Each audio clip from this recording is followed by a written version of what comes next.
here's that moment where I wonder, Amber watched me turn the volume down and turn the microphone on. Is she going to bring the show in? Nope. Of course not. Why would Amber bring in the show? Why do I got to do all the work? It's the Married Lab. It's a Friday. We were going to do a game at some point soon, and then schedules got messed up. That's what a lot about what we're going to be talking about today is trying to work through this thing we call a schedule. Oh, well, no, we're great at schedules. We're fantastic at schedules. The problem is we're having a hard time fitting this whole channel thing into that schedule. True. That's been the rough time we've been going through. Life got crazy. Life got insane. So before we get into that, what have we been up to lately? More importantly, you, Amber, because you haven't been seen on the channel a little bit. That's true. I actually managed to get a whole bunch of practice with my team in on this past weekend. And I know, so you're distracting me by moving things around over there. I'm just trying not to run over all the expensive wiring over here. Me. It's distracting me. But yes, I got a bunch of practice in. I think I got like 5 games in with the team that I am like pretty much 100% bringing to nationals at this point.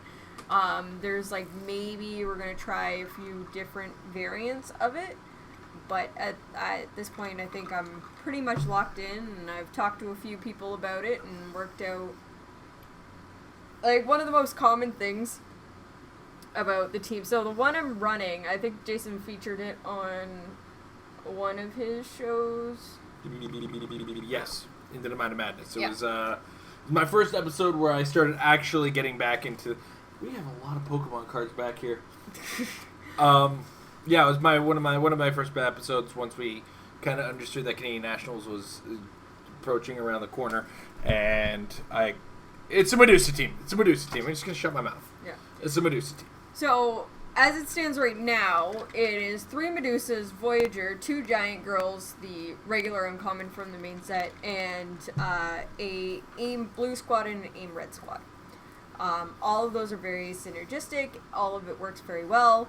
There's also a Time Gem and a Reality Gem on the team, and so every time I like say to people like, "This is the team I'm gonna run," it's like automatically I think the first thing is like, "Well, why don't you drop this and then put 3 IDs on?" I'm like, guys, don't do ID cards.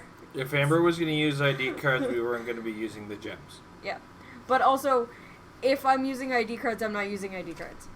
I've played plenty of teams that use ID cards. I can count on one hand how many times I've actually called in a character with an ID card. And I told her to do it both times. And it was a game she was playing against me. It's just not a thing that I get into a position where I can't think of whether it's a good idea to call in an ID character. It just always makes more sense for me to do something with the things that I have on board. So when I have the gems, the Reality Gem gives me Perplex, and the Time Gem gives me Pop. So those are 2 powers that I will almost guaranteed use every turn. And I can get them turn 1. So it's like, I'm good. Also, this happens to be an 8+8 theme team, so there's a very good chance I'm getting map. So that also means I don't have too much of a worry of not getting my items. If for some reason I manage to run into a team that does get map over me, because that's always a possibility, hopefully it's not one using the Penguin Lounge, it's not just a Penguin Lounge anymore. Yeah. It's a call-in of Jean Grey to steal your item. It's collector walks across the board, says, "That's cute, that's mine now." Yeah. There's so many different ways that if you lose map, you lose items, and that's... But that's just the game right now. So... Yep.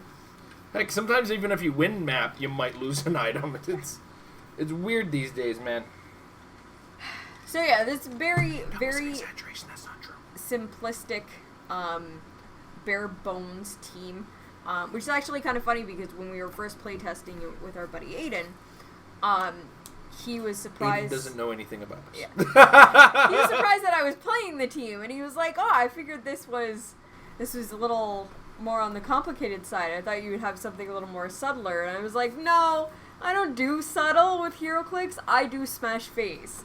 I don't want a lot of complicated, subtle things in this game.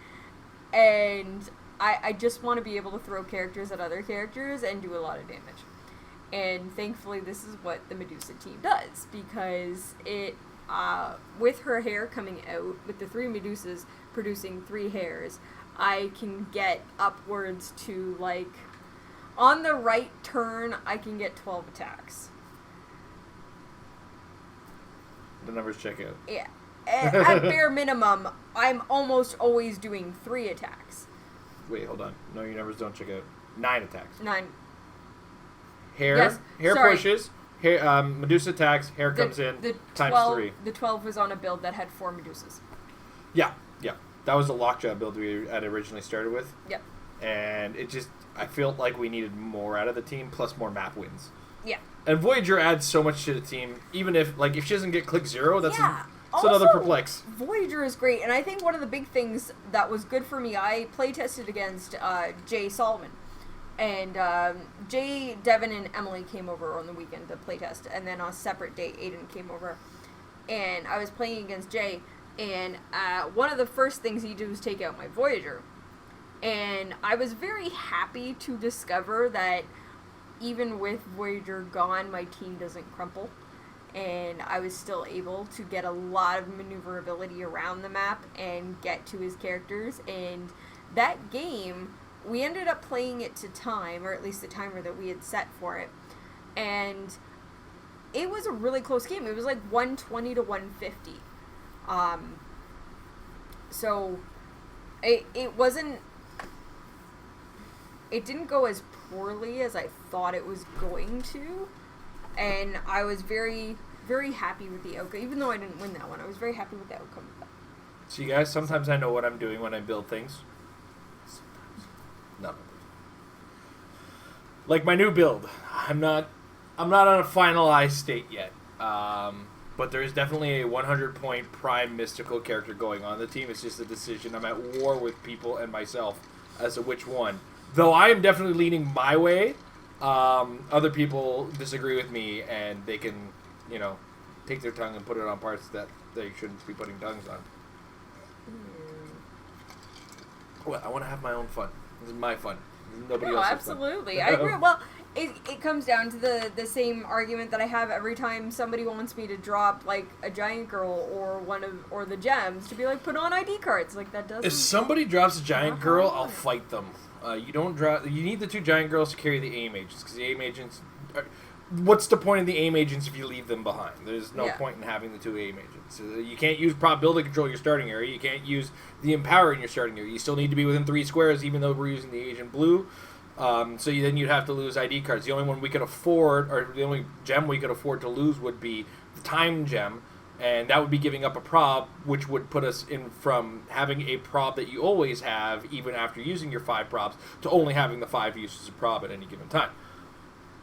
I'm not making things up when I do these things. I'm thinking these processes through.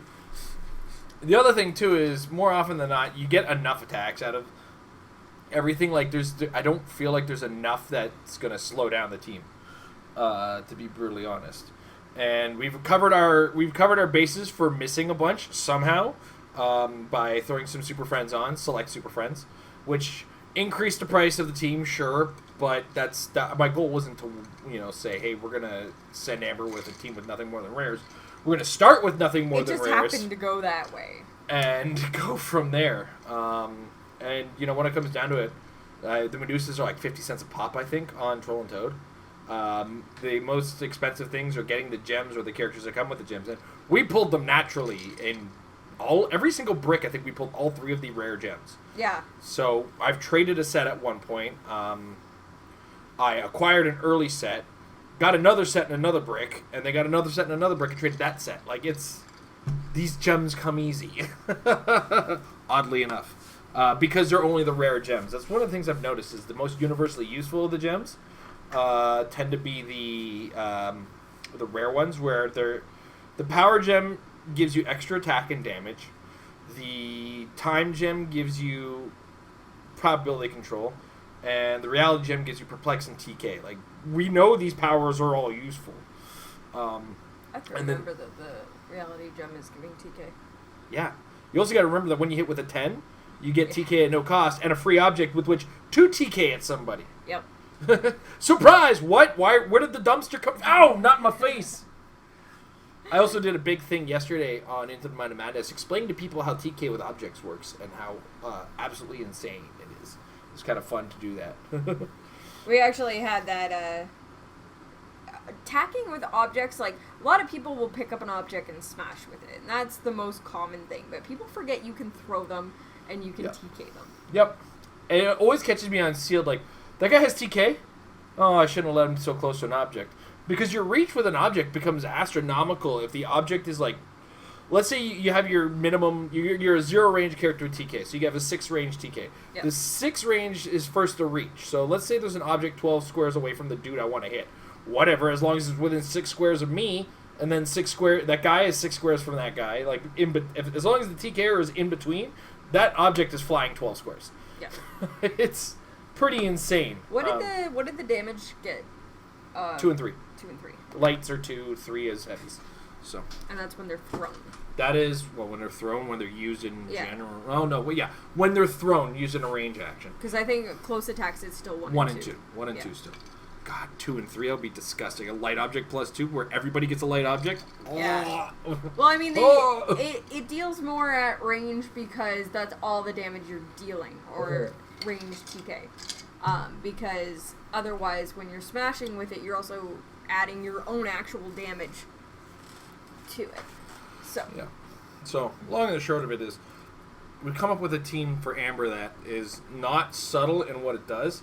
So now we have to work in the next couple of things of practice on full-blown subtlety, or catching on the small amount. Because even though it moves across the board, the functionality of the team really shines when you start using the sidestep to your advantage and just kind of putting things in weird places and reacting to the board. Because what'll happen sometimes, in some cases, you'll hit a character, shoot, they have combat reflexes now. Well, now I got to use the 2 range that I have on these things, which is part of why I wanted the AIM red agents in the team, because because we got a name theme team, he'll both have empower and enhancement, and that's within 3 squares.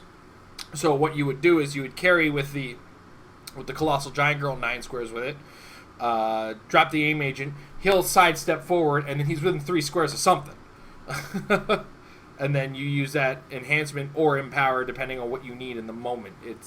There's a lot of ways to react to the board state with the team. You just kind of have to. It becomes, for Amber's sake in this case, target picking, and tight positioning, because this is also a team, even though it runs across the board, does need a lot of blocking terrain in between her and the opposing team. Yeah. So that's why a +8 was kind of important. This team is going to need things like the underground map. It's going to need things like the WizKid's office to. I mean, I think Underground Cavern is the best team it has for it, just because there's a certain number of tricks that I have determined really work with that one that I have to show Amber as well. But there's an actual asymmetry to the map where it's like it's not a symmetrical map in what you think it is. There's a couple things that are different on either side with the Underground Cavern that you have to be fully aware of. So I'm going to show Amber some of the tricks with that, and smart players are going to see it, and Amber's still going to be able to work around it. It's not really going to be a big difference. So I think that's our plan for tomorrow. We're kidless tonight. We're probably going to be kidless until tomorrow evening. Though I have D&D with guys at work, we're probably going to get an afternoon practice sesh with the 2 of us, and get some more games under our belt. I got to try my new team for one. I try out a variation on my team of using the AIM white guys over the red and blue, just because it was a suggestion to do with the perplex and the outwit that they have. So it's always worth trying. I mean, we're in practice mode right now anyways. There's no harm in trying out a variation of your build. The big decision on the red agents was just the long-term Mass Effect. The white agents will get you extra attack when you need attack. Awesome. And then they'll get you extra damage when you get extra damage, but it's only going to be on one target. So where the red guys will be like, if they're in the right position, the first hair is going to get +1 damage, attack. Second hair is going to get +1 damage, then attack. Third hair is going to get +1 damage, then attack. And then, the next turn they're all going to push, and in reverse order. The last one's going to do the first attempt, second one's going to do that. And if something's still standing somehow through all this damage that might have been done, the Medusas now start to do damage too. And then the next set of hairs will start to do damage. So there'll be extra damage on all things, whereas the white agents will end up having, +1 to a stat, but more or less at the right time at the right stat. In addition to which they have support, which means once Medusas start taking damage, if you can get them in there, you have... I think it's second and third click that they have support with low defense, so it's pretty easy to heal with them. So, but the thing with that is, Medusas die. Yeah, and, that's okay. I've had games where, one of the Medusas dies right away, and it's all right, but I'm still wrecking face. So... Yeah. Yeah, so that's Amber's team. And the issues, of course, as we said from the beginning, have been our schedule lately. I think I've said it 1,000 times now. Amber works super early in the morning, and I work super middle of the day. She works 6 to 2:30. 6:30 to 2:30. 6:30 to 2:30, and I work 10 to 6 basically. So I come in home, eat dinner. It's 7 o'clock. We have the kids to play around with and entertain. First 2 kids go to bed at 8:30. Gonna be 9 soon. Then at 9 o'clock, our daughter goes to bed, and Amber is reading to our daughter before bed. So we're out at 9 o'clock. Amber's got to be at bed at 10. So 10:30, yeah. We have to, and that's if we can get our daughter to bed at 10 o'clock, not at 9:30. So we meant 9:30. Yeah. So then we have that 1 hour with which to work with. Now, if it's a Monday, I have the Metal Lab. I've already started setting up for that at 9 o'clock. I also have to get my personal workout time in, which usually starts around 8 o'clock. So, because, I don't know if you've noticed, I am a lot less fat than I used to be. Though, if you watch me something about the chairs in the kitchen just make me look... He slouches really bad. Do. He sits at the very edge of the seat and then leans back and it's because I'm trying to into the chair. It's because I'm trying to fit into the camera, and now that we have the new camera angle, I probably shouldn't have to do that anymore. We just got to figure that out. So when I'm struggling with the camera, you should actually probably be looking at this screen and being like, okay, he's fine now. Yeah. But we don't do much in the kitchen these days anyway. So we get there. We're 9 o'clock, 9:30. I'm probably finished my post-workout shower. So, or 9:15, depending on whether or not I was able to start early and whatnot. So, our best bet is at 9 o'clock game, where Amber is about to pass out on the table because she's getting towards bedtime. Yeah. So we have to move basically the weekdays are right off except for Fridays. Fridays you do occasionally catch what we like to call our rundown non-practice, not strictly practice, but practice games, because what happens is when you throw a bunch of figures on the table, new ideas are born. Mm-hmm. Dumb ideas, good ideas, joke ideas, funny ideas. And it also kind of forces you into certain strategies. When you build a team to build a team and have it set where you're this is a competitive team, this does all the tricks, blah, blah, blah. When you throw a team together and be all right, well, what is this going to do? You have to think a lot more on your feet of all of the weird things that you can make happen around what you're doing.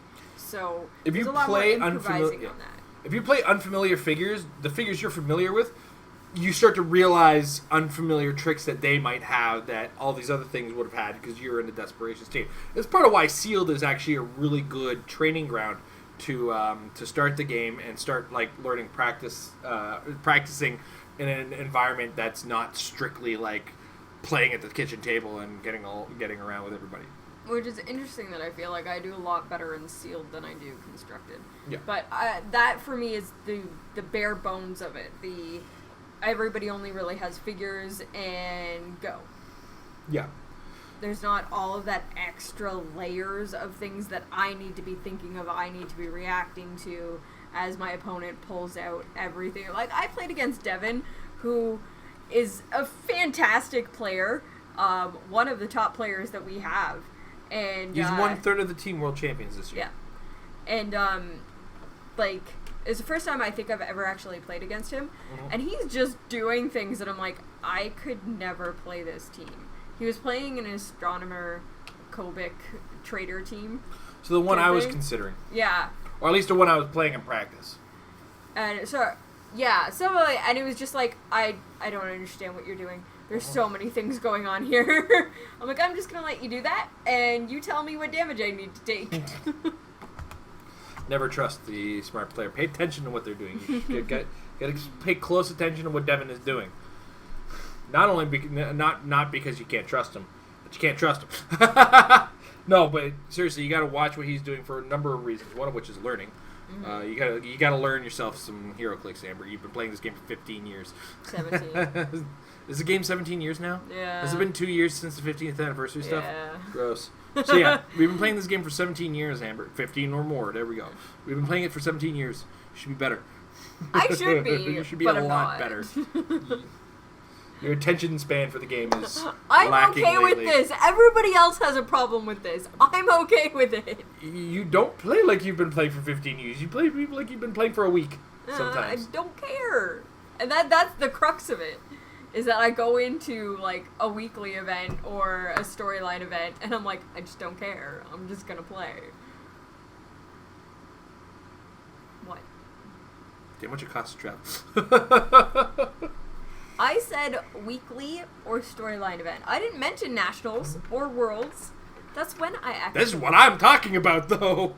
I'm not talking about the weekly event. The weekly event, I play like I've been playing for a week. I don't play at worlds like I've only been playing for a week. I love you. Okay, so both times I went to Worlds, I made in the top 32 of teams.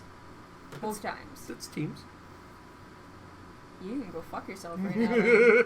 Watch your language on the channel, honey. Nope. Yeah. I'm allowed one F-bomb. No, you're not. We're allowed none anymore. Says who? Says me. I don't know. It says the guy who's been on the channel the last little bit. Jeez. So mouthy. So angry. So what else is up with you, Amber? I got a haircut. Oh, this heroclix channel we used to have.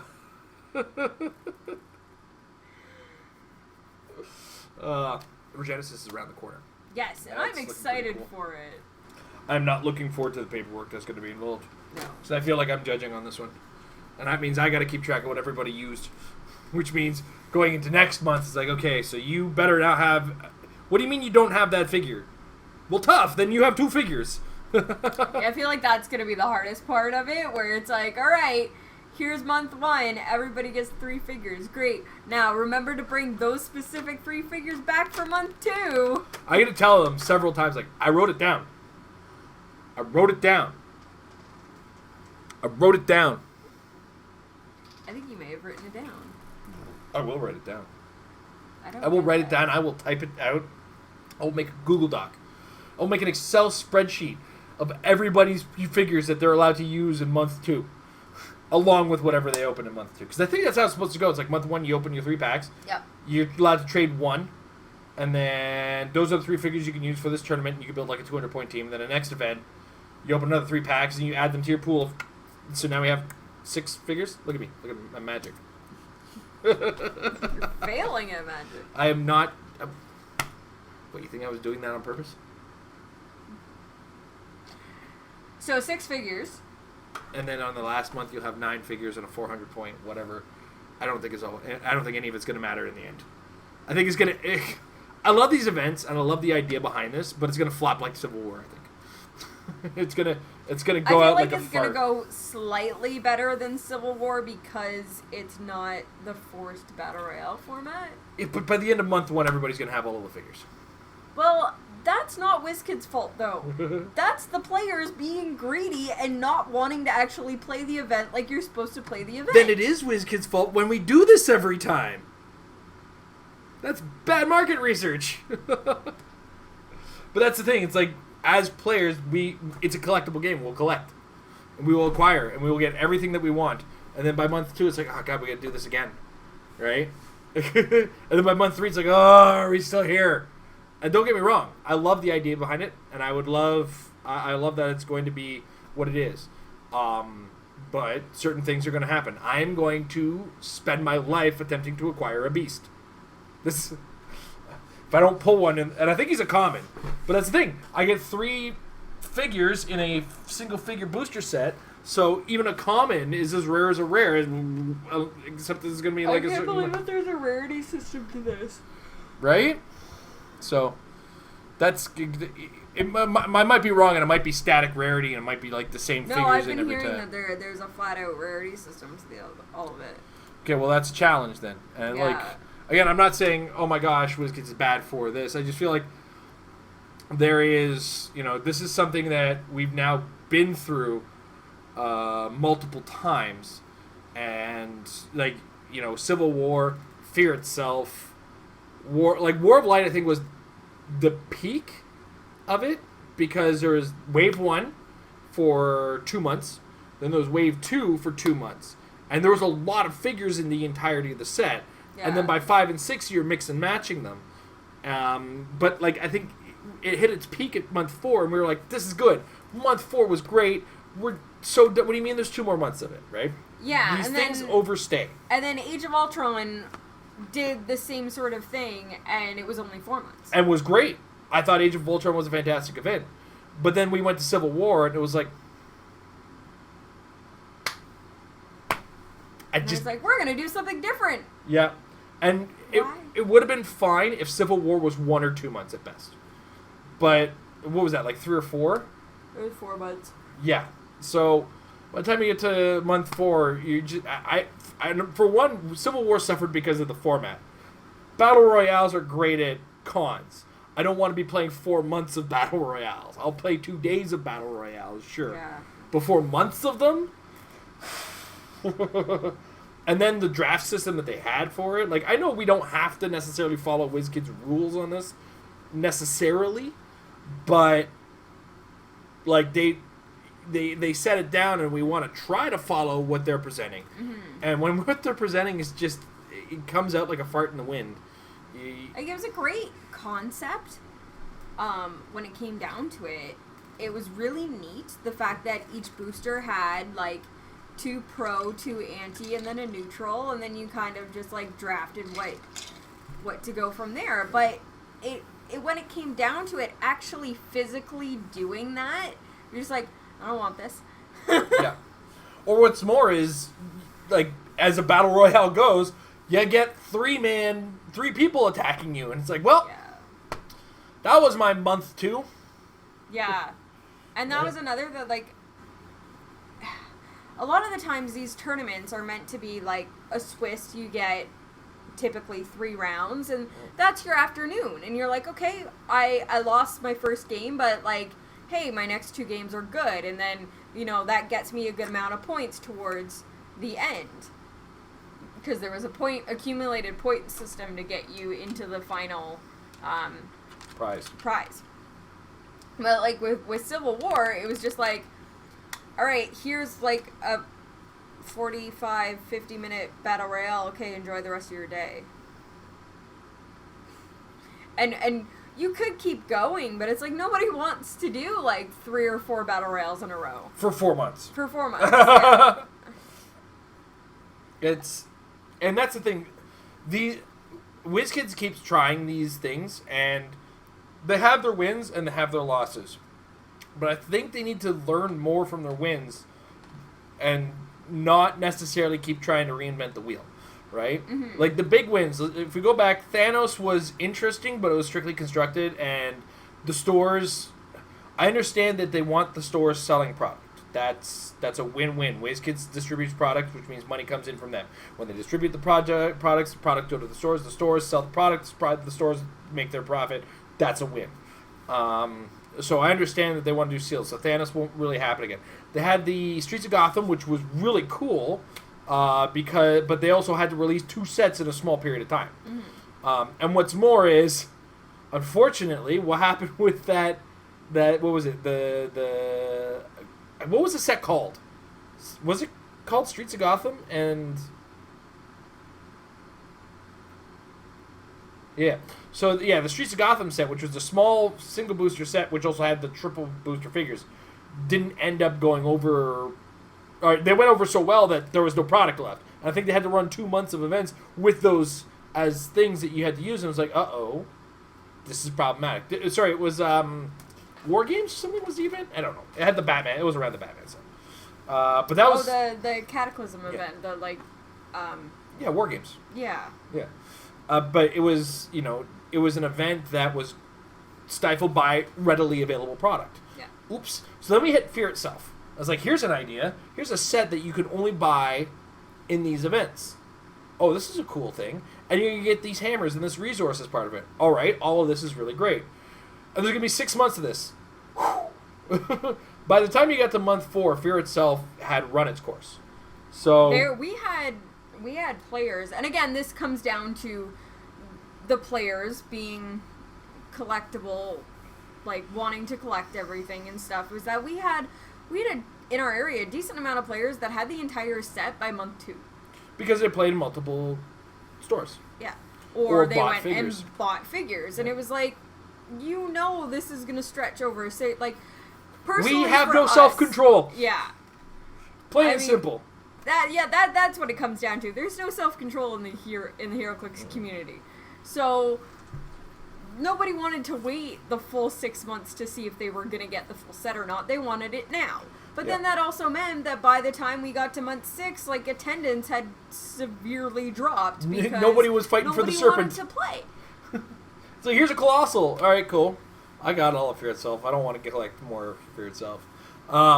Which is why the wave system for War of Light, which was the next event, better. It was. I think it was peak performance. Yeah. The only problem I can say that War of Light had was the set was way overtuned. Oh god, it was so powerful. It was tank battles, basically. Like, all right, well, I've got a big guy, well, you've got a big guy, and all my little guys just make my big guy bigger. And then here's a resource that makes everything bigger. Yeah, here's a resource. We're going to throw in some rings that are going to make... The set itself, the figures were overtuned. Especially when you look at the Weaponer of Cord and the... Sodom Yat, which for the first 2 months I was pulling, or first 4 months I was pulling and winning with. Yep. Sorry, month 4 I didn't win with Sodom Yat. I had that was a weird black hand team that I had to play against you in the month 4 I didn't win. Month 5 was my final win when I had to play against you with the black hand. Yep. And month 5 was when I clinched it. Month 6 I played all my commons and was month 5 I ended up in the finals because it was both. We had a wave 1 booster and a wave 2 booster, and I got Sodom Yat and Tormar 2. Yeah, and we were playing. I think by then the point values had gone up to like 500 points for your teams. Yeah. Which was pullable in the 2 packs of War of Light. Like Easily. I said, it was an overtuned, super tanky set. And that was the weakness of War of Light. The set itself was ruthlessly strong, but the event went over really well. Yeah. And there was some really cool stuff to come out of it. It did have a massive effect on the metagame, but that's neither here nor there. The win in itself is that for 6 months we were all willing to go out and play this event. And there was constant attendance in all 6 months of the event. To the fact that the last month that I just bombed all 3 of my games, I only had to show up and have a pulse. People still showed up to watch me get my Necron. Yeah. Right? But there was also the Star Sapphire surprise in that one. So, and then we move forward to the Avengers vs. X-Men, which was a cool idea. It was sealed combined with starter set sales. So everybody had to buy the starter sets, either the X-Men or the Avengers, and you used figures from the starter sets to bulk up your sealed pack that you would pull, and build from that. And then they had the Phoenix Force, this was a light event compared to what we had from the War of Light. So the biggest downside of this event was that it was Avengers versus X-Men. Now, at that time, Invincible Iron Man had just come out, which meant there was a huge amount of readily accessible Avenger characters that you could easily go in and buy a booster and have that. But the problem was the most recent X-Men set at that point was Wolverine and the X-Men, which is nowhere to be found. Sold out like a week after it came out. Yeah. It X-Men set it its way out of existence. Yeah. So we basically, I think as a venue, we made it constructed. I don't think we did it as sealed because there were no X-Men to... No, we ended up doing sealed. Okay. It was one pack sealed, build with your starter set, whatever. Everybody was happy. But it was a non-event, really. Like, yeah. It wasn't on the bar. It was also an off-season event. Yeah. It was like a fall-winter event where we were used to getting summer events. Yeah. So then next year we get into Age of Ultron, which, as a set, I think hit exactly what it needed to do. It had its effect on the game. But as a sealed environment, it was interesting. But by the end of it, Tom did make one observation. Everything had 10 attack and 17 defense. Yeah. Like, it was... And 3 damage. By the end of it, we were all just like, yeah, okay, But, at the same time, by the end of it, we were still getting new figures. And, everybody wanted Ultrons. Ultrons in multitudes. That one did waves as well, right? What's that? Yeah, in 2 waves. Yeah. There's 2 waves. It was wave 1, which had the even number characters, and the odd numbers was wave 2, I believe, or something to that effect. Yeah. Which is what they did in the other one. It was No Man's Land, not Warzone. Okay. So then you get the Civil War, which, as we already said, was a big fart in the wind. And then we go into this X-Men Regenesis, which looks like a neat idea. But again, HeroClix greed is going to catch up, and we're gonna accumulate way too much at first, and then by the time we're at month 2, we're tired of it, and then we still have 2 more months to go. And especially if it's a static set like Regenesis, where I think where they could have won out big time was if they would have done it similar in a way to Armor Wars and War of Light, where they do a half and half release. Mm-hmm. That's just the suggestion bomb that's coming from our... I'm excited for Regenesis, don't get me wrong. I am super excited for this for event. This set. I want to play in this event. I want to play it the way it's supposed to be played. And I feel like this also puts... it tests players' self-control in them, like, not collecting the whole thing month 1. But it also puts a bit of a stress on retailers as well.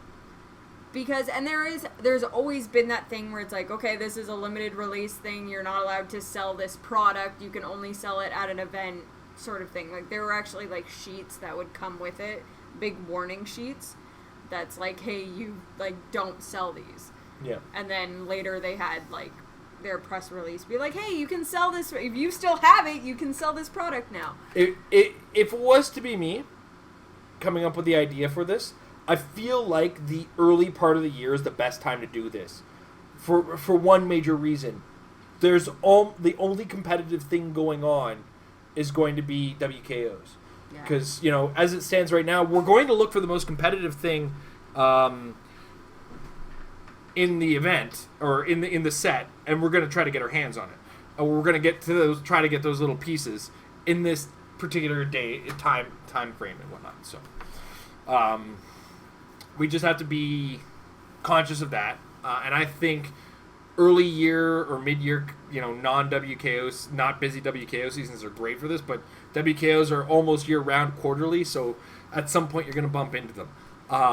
And I still want to be in WizKid's place on how to properly time this, do this, manage it, but I feel like the 2-wave booster was a good version of this, and where stores were left with overall or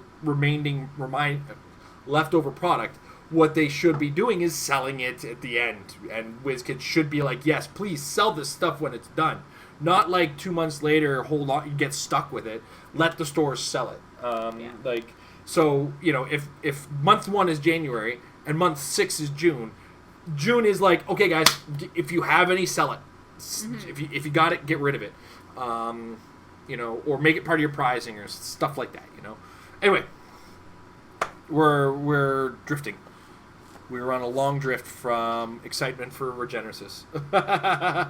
Legitimate excitement, guys. Yeah. Like, I feel like I need to press that, is that we are legitimately excited to play this.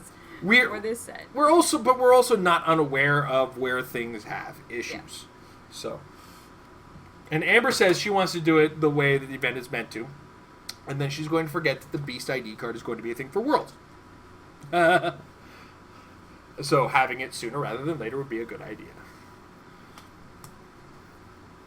For you. Are you officially saying you're not going now? I'm not. That's not at all what I was saying. Anyway. You're testy today. So angry. Why are you so angry? Stop assuming things.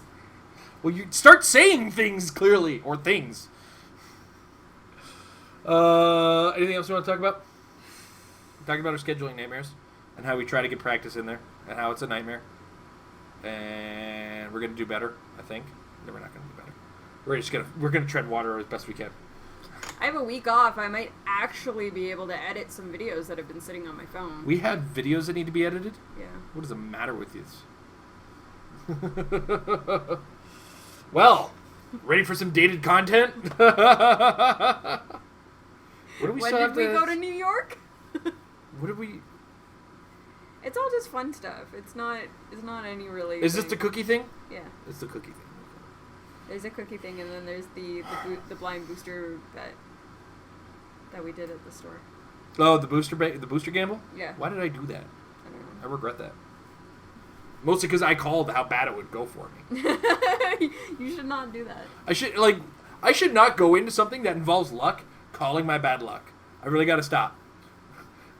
Or I got to find another thing to do. Like when I think that's why everybody gets angry at me when I call my shot on these ridiculous things. It's like, why did you do that then if that was gonna happen? All right. That said, I think we're done. I think we're done yelling at each other. We're done having fun. Nobody else from the Patreon is joining in. If you have any questions, throw them at us. Otherwise, I think we're gonna wrap it up. Yep. Anything? No. Okay. No. So on that note, thanks, MajesticCCG.com. Check out the Apex Insiders. $3 a month gets you access to all sorts of interesting brains from the game of heroclix. Not ours. Better brains. Sometimes ours. But we do weird stuff. On the articles. Jeez Louise, you sicko.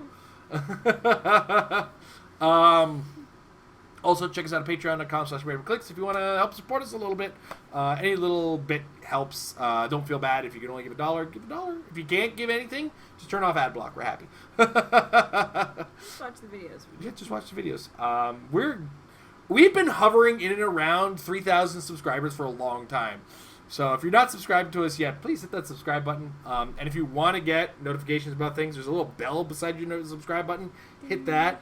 All of a sudden, whenever we put up a video, you get this notification either on your phone, if you chose to allow that to happen, or through your email where it's like, hey, Variable Clicks has got a video up, or coming up, or they're about to go live, and you'll get an update on that. So check those things out, just to keep yourself engaged and keep the thing coming. In the meantime, thanks guys for watching us live. Thank you guys for watching us in the archives. And Fear Itself was good, but I think, like I said, it kind of died towards month 5 or 6. Have a good night, everybody.